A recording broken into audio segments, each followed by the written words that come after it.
Katden update na nag-ikot ang Katden sa SM Mega Mall Cinemas para surpresahin ng mga fans nilang nanood ng movie nilang Hello Love Again.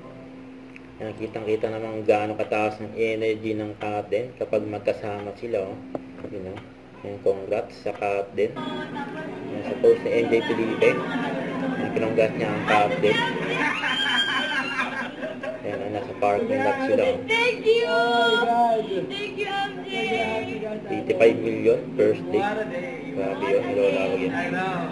Beautiful day! Ayan, a beautiful day daw, sabi ni Catherine. Ito, may black screening din para kay Catherine ng Sunset at fans at kasama din mga fans niya.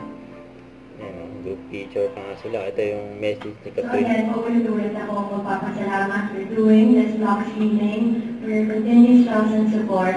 And sana na-proud kayo dito sa movie na to. Yes.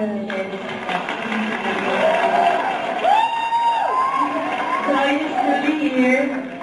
And yun lang, puno-puno lang ako siguro masalamat. It's a beautiful day. So thank you everyone and have a great day ahead. Thank you. Ayan. Everyone, let's give it up for Catherine Bernardo! Okay. Huwag kalimutan mag-subscribe, click ang notification bell for more update po ang with your reaction vlog. Bye guys, thank you for what